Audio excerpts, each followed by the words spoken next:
Good morning. લાસ્ટમાં આપણે એક ન્યુમેરિકલ કર્યો, એક્ઝામ્પલ 6.2. શું કર્યું હતું એકવાર રિવિઝન કરાવી દો એનું. તમને ગુરુત્વાકર્ષી બળ વડે થતું કાર્ય શોધવાનું કીધું હતું અને એક અવરોધક બળ વડે જે કાર્ય થયું હતું એ શોધવાનું હતું. તો ગુરુત્વાકર્ષી બળ વડે થતું કાર્ય તો આપણને મળી જતું હતું, કારણ કે આપણને ખબર છે ગુરુત્વ બળ એટલે mg થાય અને એને ગુણ્યા સ્થાનાંતર થાય. પણ આપણને અવરોધક બળ કેટલું છે એ આપ્યું નહોતું, એટલે આપણને બળ નહોતી ખબર, તો બળ ગુણ્યા સ્થાનાંતરવાળું સૂત્ર ત્યાં અવરોધક બળ વડે થતું કાર્ય શોધવામાં મદદ કરે નહીં. એટલે આપણે ઇનડાયરેક્ટ મેથડ લીધી હતી. કાર્ય ઉર્જા પ્રમેય ઉપયોગમાં લીધો, W બરાબર ડેલ્ટા કે કુલ કાર્ય ગોતી લીધું. ત્યારબાદ આપણે ગુરુત્વાકર્ષી બળ વડે થતું કાર્ય શોધી લીધું mgh ની મદદથી, Wg જેને કીધું હતું.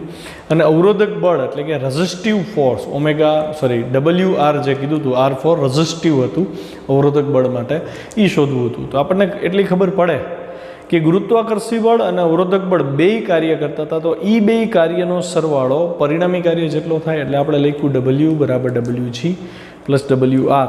એમાં Wr ને કરતાં બનાવી લીધો, એટલે આપણને W અને Wg મળી ગયા હતા 10 અને 1.25, તો આપણને Wr ઋણમાં 8.75 જૂલ મળ્યું. હવે આગળના ક્વેશ્ચન તરફ આગળ વધીએ. જો નેક્સ્ટ ક્વેશ્ચન છે ક્વેશ્ચન નંબર 11. અચળ બળ વડે થતું કાર્ય સમજાવો. કાર્ય આમ તો તમને ખ્યાલ આવી ગયો છે કે કાર્ય એટલે બળ ગુણ્યા સ્થાનાંતર થાય. બળ અને સ્થાનાંતરનો અદિશ ગુણાકાર કરો, ડોટ પ્રોડક્ટ કરો, F.D કરો તો કાર્ય મળે. પણ શું કામ? આપણે એને ખાલી એક સંબંધ એવો જોયો કે બળ એ સદિશ છે, સ્થાનાંતર પણ સદિશ છે, બે સદિશનો ગુણાકાર કરતાં કાર્ય મળે છે, કાર્ય અદિશ છે, એટલે આપણને ખબર પડી કે અદિશ ગુણાકાર થાય. પણ હજી જીઓમેટ્રિકલી આપણે સમજવું પડે. તો જે પહેલો ક્વેશ્ચન મેં તમને કરાવ્યો હતો ને, A.Bના ભૌમિતિક અર્થઘટનવાળો, એમાં આપણે બે રીત જોઈ હતી. A ગુણ્યા બીનો A પર પ્રક્ષેપ અને બીજો હતો B ગુણ્યા Aનો B પર પ્રક્ષેપ. તો હજી પ્રક્ષેપવાળો મુદ્દો છે, મને એવું થાય છે કે હું એને એકવાર રિવાઇઝ કરાવી દઉં. જુઓ ધ્યાનથી. A.B આપણે સમજી લઈ. તો A.B શું થાય? તો માની લો કે આ સદિશ A છે અને આ સદિશ B છે અને આ ખૂણો થીટા છે.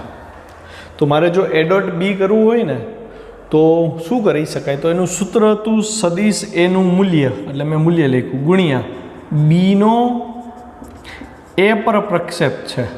સમજો. તો બીનો A પર પ્રક્ષેપ કેમ લેવાનો? તો કે બીના હેડ ઉપરથી A ઉપર લંબ દોરવાનો. એ લંબ દોરતા તમને આ ઘટક મળ્યો. જો આ જે ડાર્ક કર્યો ને પોર્શન, આને કહેવાય પ્રક્ષેપ. એ બીનો પ્રક્ષેપ હતો એટલે એ કહેવાનો B cos થીટા. એટલે અહીં શું આવે? તો કે એનું મૂલ્ય ગુણ્યા બીનો A પર પ્રક્ષેપ અથવા બીનો એની દિશામાં ઘટક, બે એક જ થાય, તો AB cos થીટા મળે. અને બીજી મેથડ શું હતી? બીજી મેથડ માટે મેં બીજી ડાયાગ્રામ કરાવી હતી, પણ હું આમાં જ કરાવી દઉં. A માંથી B ઉપર લંબ લેવાનો છે, જો આવી રીતે. તો અહીંયા 90 ડિગ્રી બને. તો આ જે ઘટક મળ્યો, આને કહેવાય એનો B પર પ્રક્ષેપ. તો આ થયો A cos થીટા. તો આનું સૂત્ર શું બને? તો કે સદિશ બીનું મૂલ્ય ગુણ્યા એનો B પર પ્રક્ષેપ, એટલે કે એના હેડમાંથી B ઉપર લંબ, એટલે એ A cos થીટા કહેવાય. તો સેમ મેથડ, આ બે મેથડથી જ આપણે W બરાબર F.D મેળવવાના છીએ.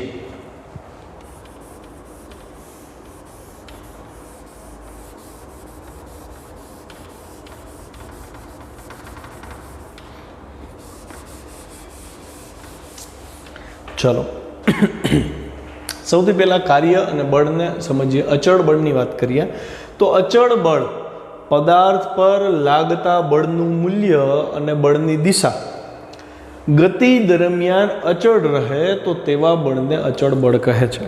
મતલબ એક ટેબલ સ્થિર પડ્યું છે, તમે એને ધક્કો આપો છો તો તમે ટેબલને 10 મીટર ખસેડો છો.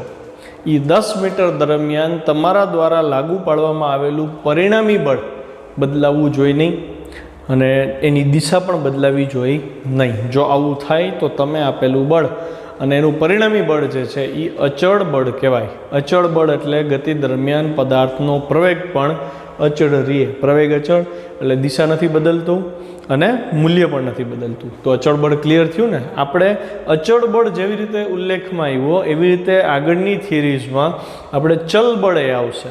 તો ચલ બળ તો હવે સમજી શકો ને કે 10 મીટર સ્થાનાંતર દરમિયાન પદાર્થ પર લાગતું બળ છે એ દિશા પણ બદલી શકે અને મૂલ્ય પણ બદલી શકે. એટલે કે ટેબલ સીધી રેખામાં ગતિ કરવાને બદલે આડી અવળી ગતિ કરશે, ક્યાંક સ્પીડમાં ક્યાંક ધીમે, એવી રીતની ગતિ કરે. પણ એ ચલ બળ થયું. આપણે અત્યારે ઉલ્લેખ છે અચલ બળનો. અચ્છા, કાર્યની વ્યાખ્યા તો આની પહેલાં આપણે ભણી ગયા. ફરીથી કાર્યની વ્યાખ્યા આવી. જો બળ અને બળ લાગતું હોય તે દરમિયાન થતા સ્થાનાંતરના ગુણાકારને કાર્ય કહે છે. છોકરો, આ ધોરણ 9ની વ્યાખ્યા છે. સાવ સરળ વ્યાખ્યા છે કે ભાઈ કાર્ય બરાબર બળ ગુણ્યા સ્થાનાંતર. પણ આટલું કેવું ને એ 11 સાયન્સ માટે અધૂરું છે. એટલા માટે જ આપણે થોડું ડિટેલ સ્ટડી એનું કરવાનું થશે. જો કેવી રીતે ડિટેલ સ્ટડી કરશી તો અહીં લખ્યું છે કે કાર્યને બળ સદિશ એફ અને સ્થાનાંતર સદિશ ડીના ડોટ ગુણાકારથી દર્શાવાય છે. આવું આપણે ભણી ગયા છીએ, આપણે આવી ચર્ચા કરી લીધી છે. પણ આપણો સવાલ છે કે શું કામ એને ડોટ ગુણાકારથી દર્શાવવામાં આવે છે? તો એનું જિયોમેટ્રિક એક્સપ્લેનેશન આપણે આજના લેક્ચરમાં જોવાના છીએ. પદાર્થ પર બળ લગાડતા હંમેશા તેનું સ્થાનાંતર બળની દિશામાં થાય તે જરૂરી નથી. જો આ લોકો એવું કહે છે કે બળની દિશા અને સ્થાનાંતરની દિશા દર વખતે સમાન હોય એવું જરૂરી નથી. એના તમને હું કેટલાક ઉદાહરણ આપું. માની લો કે એક ભારે પથ્થર છે, એ જમીન ઉપર પડ્યો છે, તમે એની ફરતે દોરી બાંધી અને એની સાથે દોરીનો બીજો છેડો તમારા હાથમાં છે. હવે તમારે પથ્થરને ઉપર લેવો છે તો તમે ઉપર તરફ ખેંચશો, મતલબ તમે બળ ઉપર આપો છો તો પથ્થર ઉપર આવ્યો.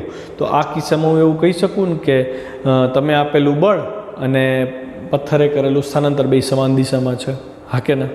અચ્છા, હજી એક ઉદાહરણ આપું. માની લો કે અહીંયા જમીનનું લેવલ આ છે, તો અહીંયા એક પથ્થર પડ્યો છે, મેં દોરી બાંધી દીધી, દોરીનો છેડો મેં આ હાથમાં રાખ્યો છે. હવે હું ખેંચું આ રીતે જમીન ઉપર તો પથ્થર આ તરફ જશે. તો આ બીજું ઉદાહરણ થયું કે બળે આ દિશામાં, સ્થાનાંતરે આ દિશામાં. પણ આ લોકો એમ કહે છે કે જરૂરી નથી કે તમે જે દિશામાં બળ આપો એ જ દિશામાં સ્થાનાંતર થાય. તો એનું ઉદાહરણ શું? તો સમજો, માની લો કે જમીન ઉપર અહીંયા નીચે એક પથ્થર પડ્યો છે અને એનું દોરીથી બાંધીને એનો એક છેડો મેં અહીંયા પકડી રાખ્યો છે. હવે હું ખેંચીશ આ રીતે, સમજાય છે? ખેંચું છું હું આ રીતે, મતલબ મેં બળ આપ્યું આ દિશામાં. તો ઇમેજિન કરો જોઈએ તો પથ્થર શું આવી રીતે ઉપર આવશે? નહીં આવે. પથ્થર શું કરશે? તમે ખેંચશો આમ તો એ પથ્થર તો જમીન ઉપર જ આવશે. ક્યાં સુધી આવશે?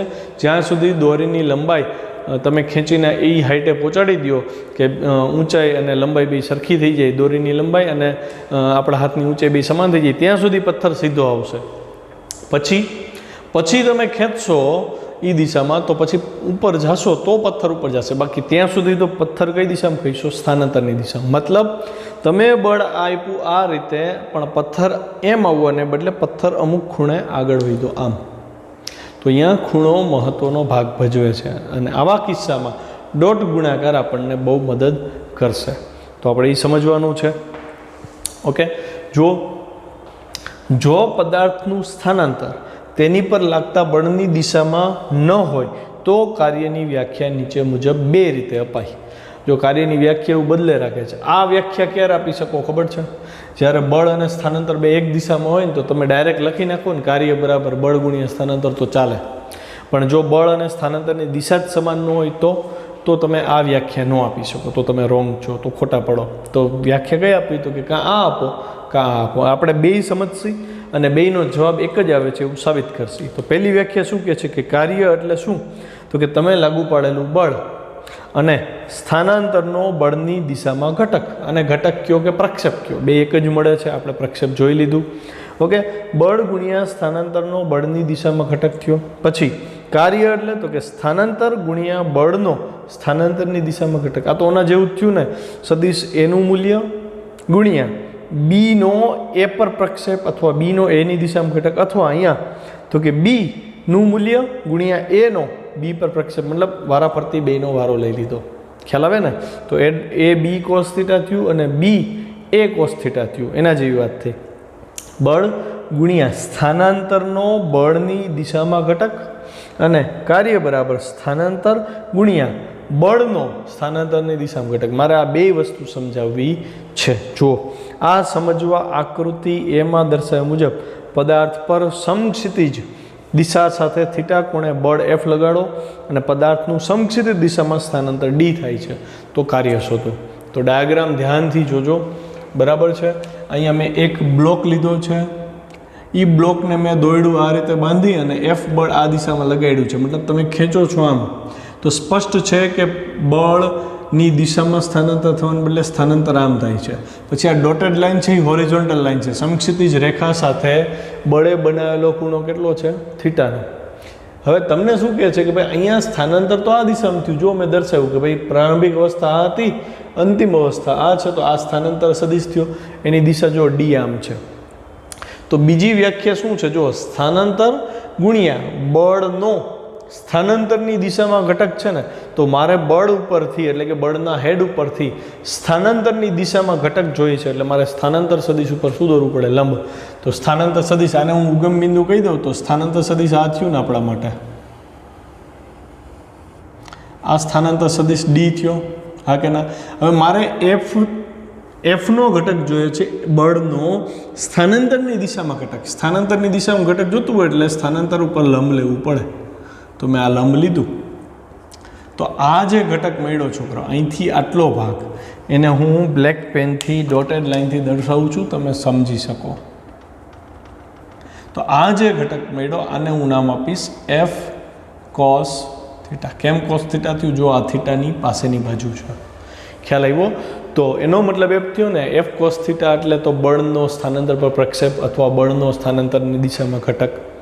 જેણે પહેલો ક્વેશ્ચન સરસ તૈયાર કર્યો હશે A.Bના ભૌમિતિક અર્થઘટનવાળો, એને આ ટોપિક ફટાફટ સમજાઈ જશે. અચ્છા, બીજો ઘટક શું થાય? એફ કોસ થીટા આમ મળ્યું ને, તો બીજો ઘટક તો અહીંયા મળે ને, એ અહીંથી લંબ લીધા પછીનો મળે ને આમ, એટલે આ એફ સાઇન થીટા ઘટક થયો, હા કે ના? હું આ ઘટક અહીંયા લઉં કે આ ઘટક અહીંયા લઉં, આ પણ એફ સાઇન થીટા ઘટક જ થશે, કેમ કે સામસામી બાજુઓ સરખા મૂલ્યની હોય ને. તો આ એફ કોસ થીટા ઘટક થયો, આ એફ સાઇન થીટા ઘટક થયો. હવે અહીંયા આપણે સવાલ પૂછી, જોજો ધ્યાનથી. તમે જો પદાર્થનું સ્થાનાંતર આ તરફ થયું, બળ કેટલા લાગે છે? 2. કેમ 2? તો કે મેં 2 ઘટક લીધા ને, તો એક બળ હતું એફ કોસ થીટા ને એક બળ હતું એફ સાઇન થીટા. મતલબ એક બળ ક્યાં લાગે છે? ઉપર લાગે છે. બીજું બળ ક્યાં લાગે છે? આ તરફ લાગે છે. શું કામ વિભાજન કર્યું એ ખબર પડી ને આપણે? આ બળના 2 ઘટક શું કામ લીધા? તો કે કઈ દિશામાં કોણ જવાબદાર બને છે ને એ સમજવા માટે. તો કે પદાર્થ ખસતો તો આમ, તો એ દિશામાં કયું બળ કામ કરે છે? તો કે એફ કોસ થીટા. મતલબ હું એવું કહી શકું કે આ પદાર્થ અહીંથી અહીંયા આવ્યો એના માટે જવાબદાર એફ કોસ થીટા છે. હવે પદાર્થ ઉપર નથી જતો, એનો મતલબ એફ સાઇન થીટાની અસર અહીંયા કાંઈ થઈ નહીં. મતલબ એફ સાઇન થીટાને લીધે આ સ્થાનાંતર થયું નથી.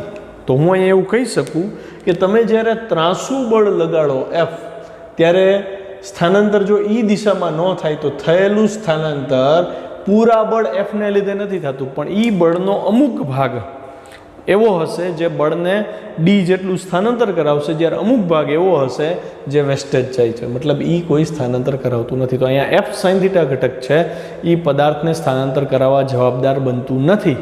તો કોણ જવાબદાર બન્યું? તો કે એફનો ડીની દિશાનો ઘટક જે છે એફ કોસ થીટા, એ પદાર્થને ડી જેટલું સ્થાનાંતર કરાવે છે. તો જરૂરી બળ ક્યુ થયું? F cos theta. અને સ્થાનાંતર કેટલું થયું? ડી. એફ સાઇન થીટા હવે ભૂલી જાવ, એ નકામું છે આપણા માટે અત્યારે, કેમ કે એનાથી કોઈ સ્થાનાંતર થતું નથી. તો હું એવું કહું, પરિણામી બળ એફ નહીં, પરિણામી બળ એફ કોસ થીટા છે. તો એની દિશા જો એફ કોસ થીટાની દિશા અને ડીની દિશા બે સમાન છે. તો હું આ વ્યાખ્યાનો ઉપયોગ કરી શકું. ને આ વ્યાખ્યા ક્યારે એપ્લાય થતી? તો કે બળની દિશા અને સ્થાનાંતરની દિશા સરખી થાય તો હું આ સૂત્ર એપ્લાય કરી શકું. તો અહીંયા બળ ક્યુ થયું પરિણામી? તો કે એફ કોસ થીટા. એની દિશા અને સ્થાનાંતર ડીની દિશા બે સમાન થઈને તો હું સીધું આ સૂત્ર મૂકીશ. બળની બદલે લખીશ એફ કોસ થીટા અને સ્થાનાંતરની બદલે લખીશ ડી. તો F cos theta into D થયું છોકરાઓ. તો આ તો એફ ડી કોસ થીટા થાય ને, અને કોસ થીટા આવે એટલે અદિશ ગુણાકાર થયો, તો હું કહી શકું ને આ તો ડબલ્યુ બરાબર એફ ડોટ ડી સાબિત થયું. તો મેં બીજો મુદ્દો છે એમાં મેં કાર્ય બરાબર એફ ડોટ ડી સાબિત કરી દીધું, જે અહીંયા કીધું હતું ને કે ડોટ ગુણાકારથી દર્શાવી શકાય. જો આ બીજા મુદ્દા માટે સાબિત થઈ ગયું. થિયરીમાં જો શું વર્ણન કર્યું છે એ કે આકૃતિ પરથી સ્પષ્ટ છે કે સ્થાનાંતર ડી માટે બળ એફ પૂરેપૂરું જવાબદાર નથી. મતલબ એફનો અમુક મૂલ્ય જ ડી જેટલું સ્થાનાંતર કરાવશે, જ્યારે અમુક મૂલ્ય વેસ્ટેજ જશે. આ માટે મારે બળના બે ઘટક લેવા પડે. હવે સમજે ને કે સદિશોના ઘટક લેવાની થિયરી આપણે શું કામ શીખા. હવે બધે આ જ ઉલ્લેખ આવવાનો છે, તો કેરફુલ રહેવું. તો સ્થાનાંતરની દિશામાં ઘટક લીધો, તો સ્થાનાંતર આ દિશામાં છે, એ દિશાનો ઘટક એટલે હવે તમને પ્રક્ષેપ લેતા આવડે, લંબ લઈ લેવાનો, અને આ તમને મળ્યો એફ કોસ થીટા એટલે એ મળ્યું. પછી સ્થાનાંતરને લંબ ઘટક, આ સ્થાનાંતર છે છોકરાઓ ડી, એને લંબ ઘટક છે એફ સાઇન થીટા, તો એ દર્શાવી દીધો. સ્પષ્ટ છે કે એફ સાઇન થીટા ઘટક સમક્ષિતિજ સ્થાનાંતર માટે જવાબદાર નથી. એફ સાઇન થીટા ઘટક સમક્ષિતિજ સ્થાનાંતર માટે જવાબદાર નથી, કેમ કે બળ ઉપર લાગે છે તો પદાર્થ થોડો આમ ખસે.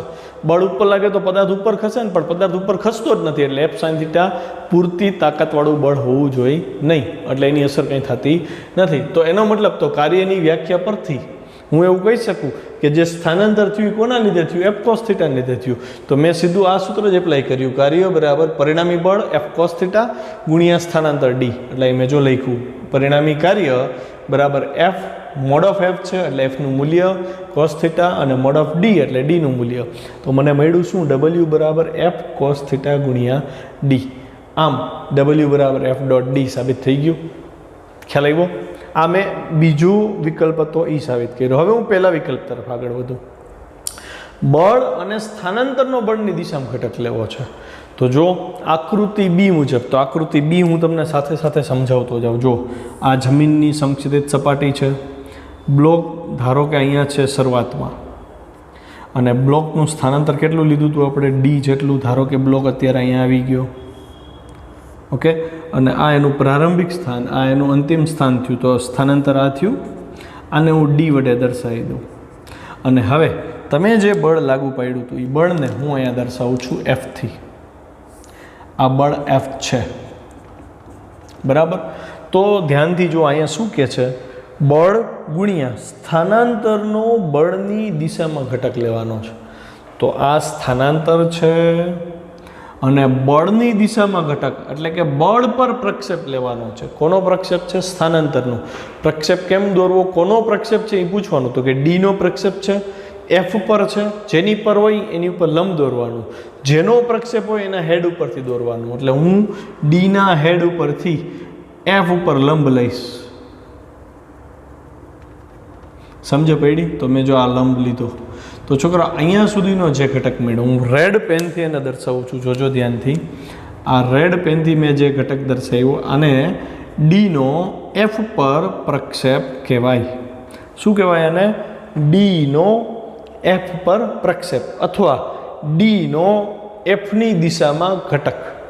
અચ્છા, આ ખૂણો તો થીટા હતો જ, આપણે એફ અને ડી વચ્ચેનો ખૂણો થીટા લીધો જ તો આપણે.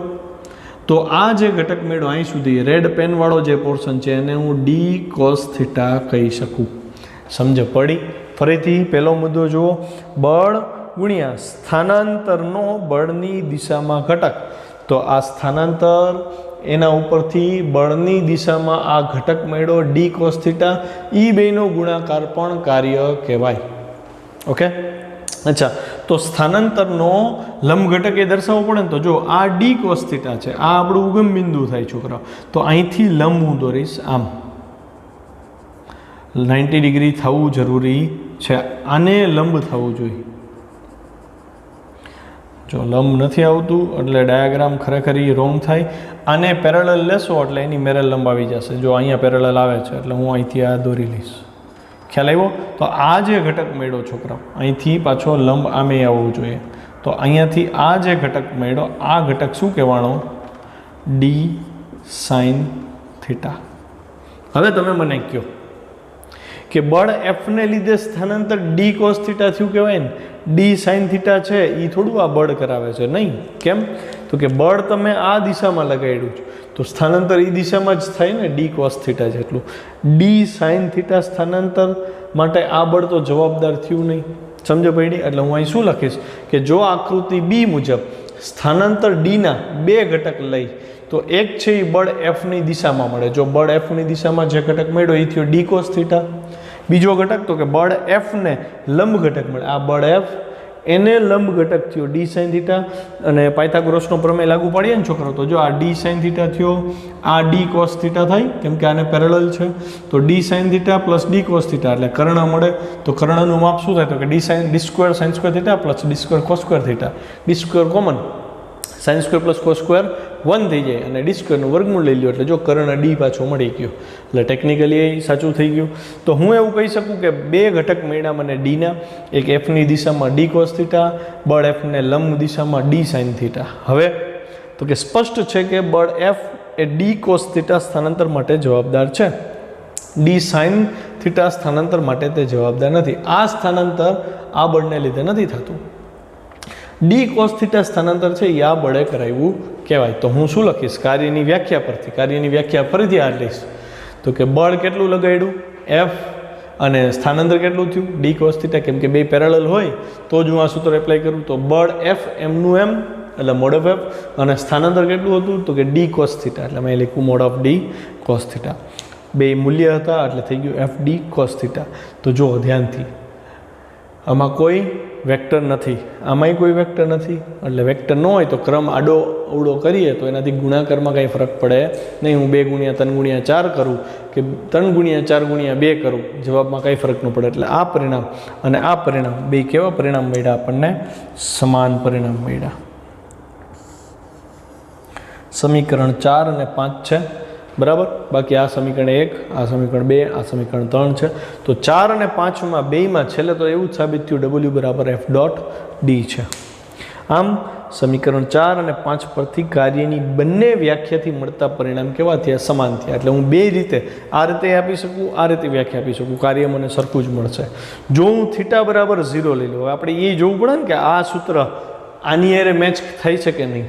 તો હું એમ કહું છું, જો થીટા બરાબર 0 લઈ લો, થીટા 0 એટલે આ ખૂણો 0 થઈ જાય, અથવા આ ખૂણો 0 થઈ જાય. આ ખૂણો 0 થઈ જાય તો બળ છે એ આ દિશામાં થઈ જાય ને, એટલે કે એફ અને ડી બે એક જ દિશામાં આવી જાય ને.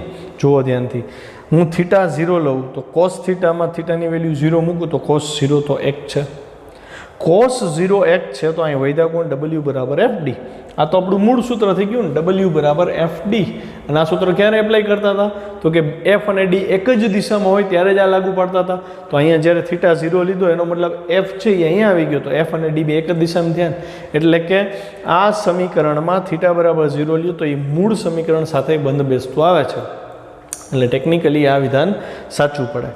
પદાર્થ પર બળ લગાડવાથી થતા નિશ્ચિત સ્થાનાંતર દરમિયાન થતું કાર્ય બળના મૂલ્યના સમપ્રમાણમાં છે. જેમ બળ વધશે એમ કાર્ય પણ વધશે. અહીંયા થિયરી પૂરી કરીએ. નેક્સ્ટ થિયરી ક્વેશ્ચન 12 છે, તમારે જાતે કરવાનો છે. કાર્ય ધન ક્યારે મળે અને ઋણ ક્યારે મળે? હું મૌખિક તો આની પહેલા ચર્ચા થઈ છે, હજી એક વાર જોઈએ. કાર્ય ધન ક્યારે મળે? આપણે હવે તો જાણી ગયા કે કાર્ય W બરાબર F D cos થીટા થાય. કાર્યનો પ્રકાર થીટા ઉપર આધાર રાખે.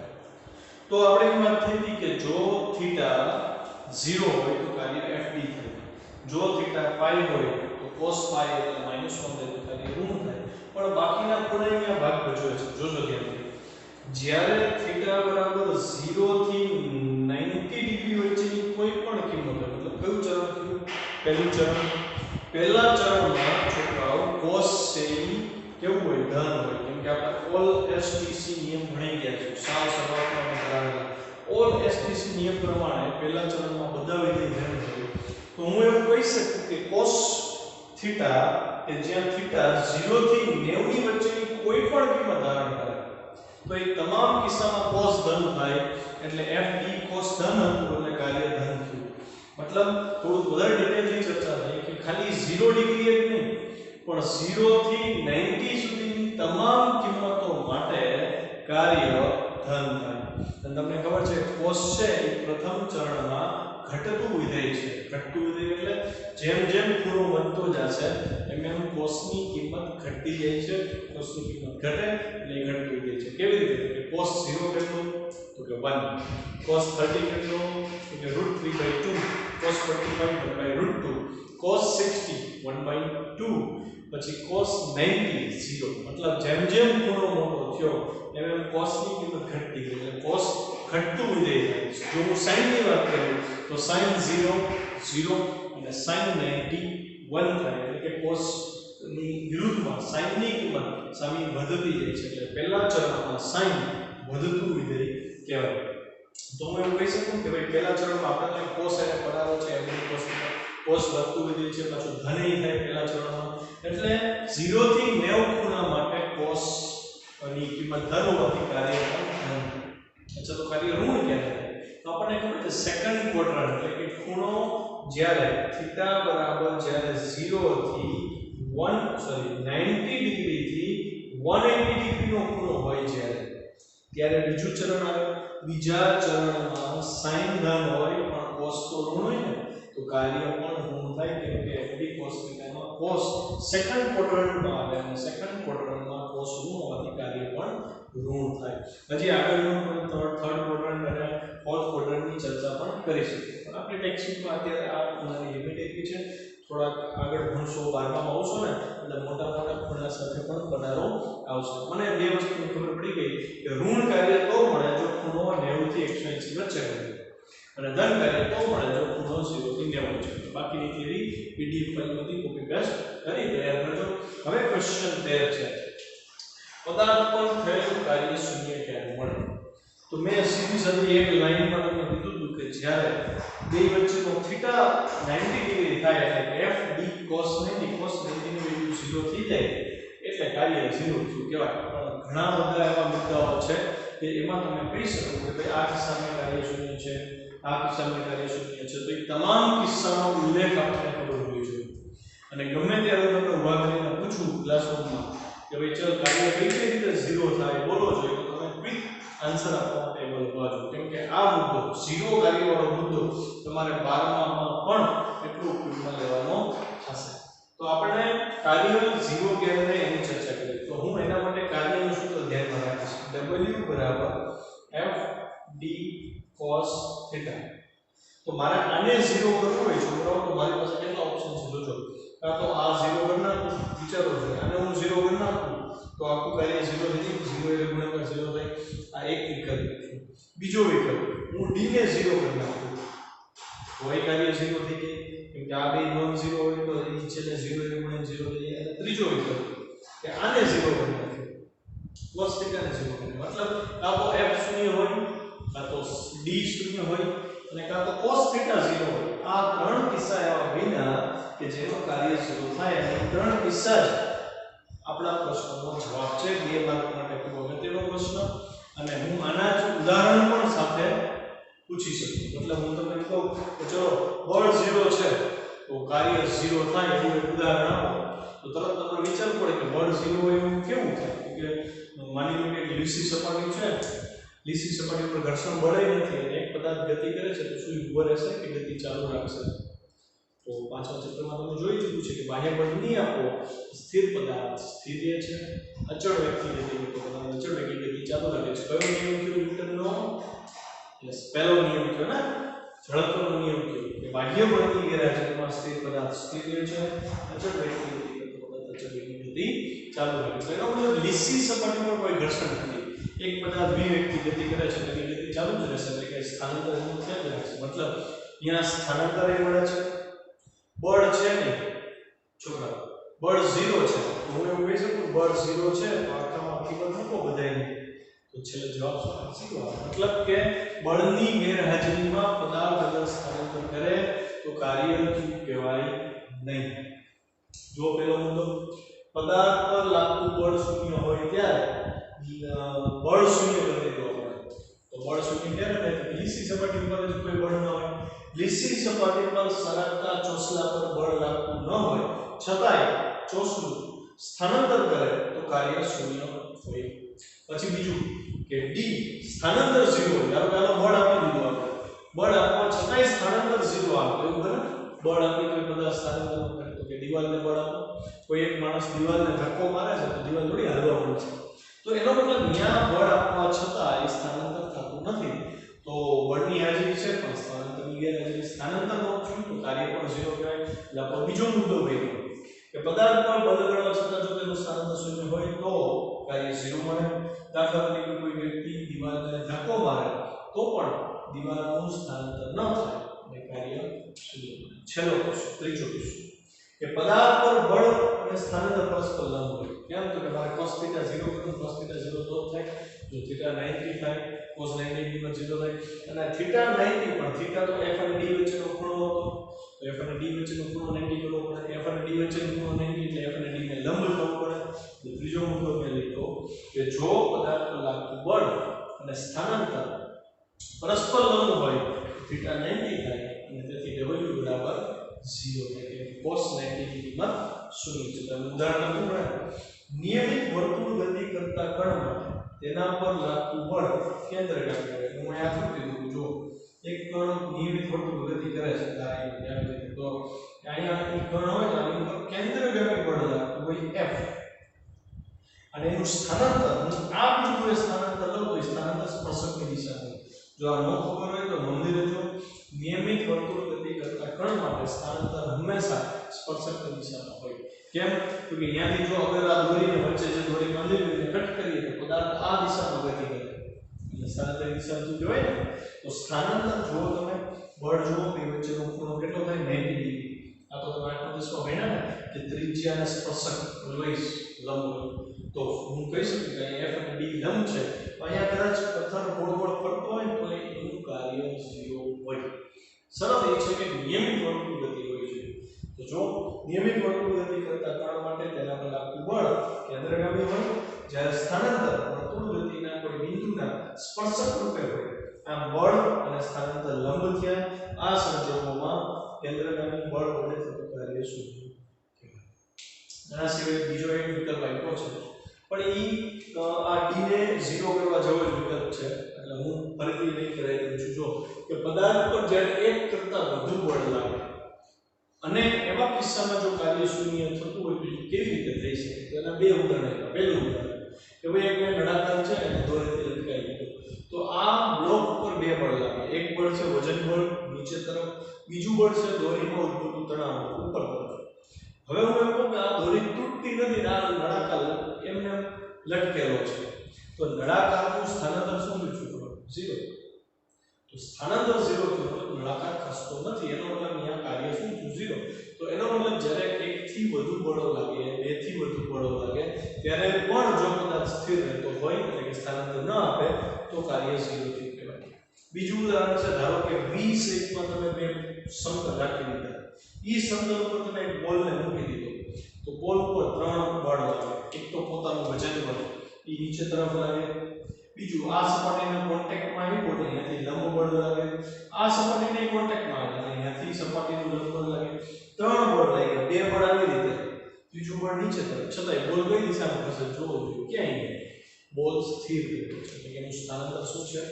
0 છે. સ્થાનાંતર 0 હોય તો આ સૂત્ર પ્રમાણે એવા કિસ્સામાં પણ કાર્ય શૂન્ય છે એવું કહેવાય. તો કાર્ય 0 થાય એવા તમામ કિસ્સાની આપણે ચર્ચા કરી લીધી. આ થિયરી તમારી રેડી હોવી જોઈએ.